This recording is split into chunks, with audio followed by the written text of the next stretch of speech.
বৃহস্পতিবার প্রকাশিত মাধ্যমিক পরীক্ষার ফলাফল। জীবনের প্রথম বড় পরীক্ষা নিয়ে উৎকণ্ঠায় থাকে পড়ুয়ারা। তবে অবশেষে ফল প্রকাশ হয় স্বস্তি পড়ুয়াদের মধ্যে। চূড়ান্ত মেধা তালিকায় 10ম স্থান অর্জন করেছে বরানগর রামকৃষ্ণ মিশন আশ্রম হাই স্কুলের ছাত্র প্রাঞ্জল গঙ্গোপাধ্যায়। তার প্রাপ্ত নম্বর 684। দক্ষিণেশ্বরের নিকটস্থ আড়িয়াদহর বাসিন্দা প্রাঞ্জল, মা শিক্ষিকা এবং বাবা গবেষক। দিনে 6 থেকে 7 ঘন্টা পড়াশোনার পাশাপাশি আবৃত্তি ও খেলাধুলাও ছিল প্রাঞ্জলের পছন্দের তালিকায়।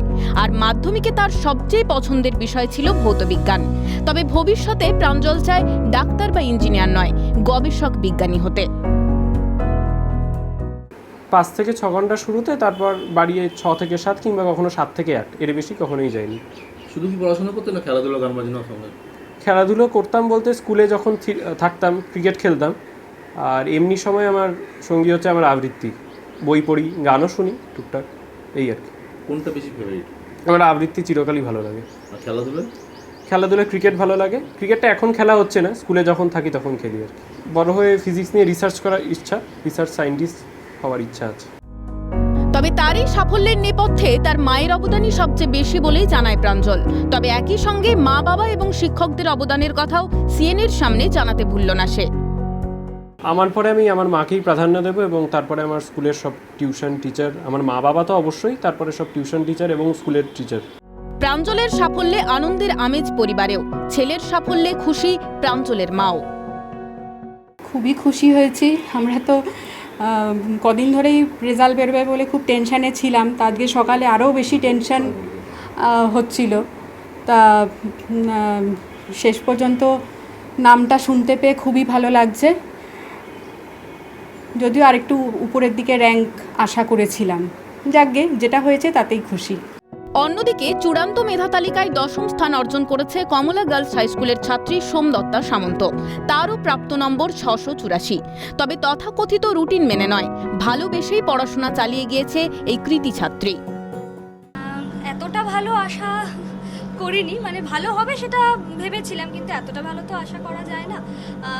খুব ভালো লাগছে। আর স্ট্রাগল বলতে আমি যে মানে প্রচণ্ড রুটিন মেপে করে পড়তাম তা নয়, যতক্ষণ, কারণ আমার মা বাবা বা শিক্ষক শিক্ষিকারা কোনোদিনও আমার উপর কিছু চাপিয়ে দেননি।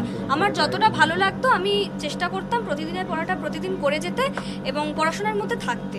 তবে ভবিষ্যতে বিজ্ঞান নিয়েই পড়াশোনার ইচ্ছা সোমদত্তার। আপাতত তার ইচ্ছে রয়েছে ভবিষ্যতে ডাক্তার হওয়ার।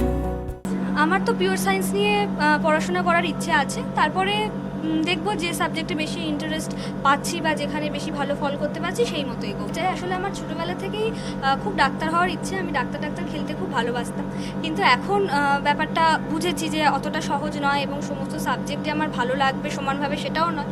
তো দেখি, যদি আমার অন্য কোনো সাবজেক্ট বেশি ভালো লাগে বা ওখানে যদি আমি বেশি ভালো ফল করতে পারি, তাহলে আমি প্রয়োজন হলে মানে আমার ইচ্ছা বদলও করতে পারি, দেখি সেটা। তবে উল্লেখযোগ্যভাবে মোবাইলের প্রতি তেমন আসক্তি নেই সোমদত্তার। পাশাপাশি তার এই সাফল্যের পেছনে বাবা মা সহ শিক্ষকদের অবদানের কথাও অকপটে জানালো কৃতি সোমদত্তা।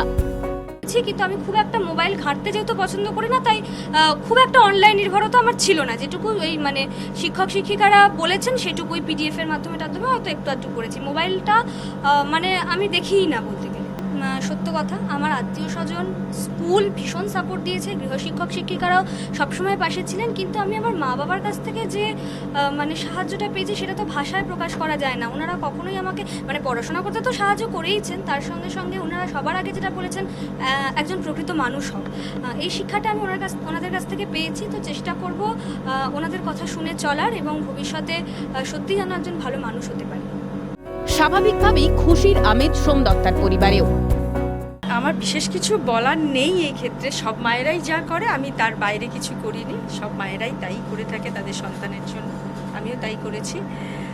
তবে যেটা বলা সেটা যে ও কিন্তু ছোট থেকে খুব স্টুডিয়াস, খুব বাধ্যের, সেটাই ওকে হয়তো আজকে এটা করেছে। এবং সাপোর্টটা শুধু আমি তো মা, আমি তো থাকবোই সঙ্গে, ওর বাবা কাকা মাসি মেশো সবাই, পাড়া প্রতিবেশীরা ওকে সবাই আশীর্বাদ করেছে। স্কুলের শিক্ষক শিক্ষিকারা, ওর গৃহশিক্ষকেরা সবাই ওকে ভীষণ ভালোবাসতো। যেরকম মানে ও চেয়েছে ওনারা সেইভাবেই সাপোর্ট দিয়েছে। আনন্দ তো হবেই, মানে কতটা আনন্দ সেটা ভাষায় বলা যাবে না, বলা সম্ভব নয়। ছেলে মেয়ে সাফল্য তো আমাদের নিজেদের সাফল্য থেকেও বেশি। সেই জন্য অসম্ভব আনন্দ হচ্ছে, খুবই ভালো লাগছে। নির্বাচনী প্রচারে বেরিয়ে যাদবপুর লোকসভা কেন্দ্রের সিপিআইএম প্রার্থী সৃজন ভট্টাচার্য এদিন সোমদত্তাকে তার সাফল্যের জন্য অভিনন্দন জানালেন। পাশাপাশি শুভেচ্ছা জানালেন সমস্ত মাধ্যমিক পরীক্ষার্থীদেরও। আমি ঘটনাচক্রে যাদবপুর লোকসভা কেন্দ্রে সিপিআইএম প্রার্থী, কিন্তু আমি সোমদত্তার দাদাও। আমি আজকে এসেছি আমাদের এই অঞ্চলের মেয়ে এত ভালো রেজাল্ট করেছে। রেজাল্ট বেরোনোর পরে দ্রুত খবর পেয়ে ওর পরিবারের সাথে যোগাযোগ করে আমি আশেপাশেই ছিলাম। আমি ভাবলাম যে এই প্রচারের ব্যস্ততা ইত্যাদির মধ্যে দ্রুত একবার দেখা করে ওকে একটা কনগ্রেচুলেশন জানিয়ে যাই, আগামী দিনের শুভেচ্ছা জানিয়ে যাই। ওকে শুভেচ্ছা, ওর মা বাবা সকলকে শুভেচ্ছা। সমস্ত পরীক্ষার্থী যারা ভালো রেজাল্ট করলো তাদের সবাইকে শুভেচ্ছা। যাদের তত ভালো হলো না বলে মনে হচ্ছে তাদেরকেও শুভেচ্ছা, তাদেরও আজ নয় কাল ভালো রেজাল্ট হবে। ক্যামেরায় সায়ন চক্রবর্তীর সঙ্গে দীপাঞ্জনা সাউ দত্ত ও শান্তনু সাহার রিপোর্ট, ক্যালকাটা নিউজ।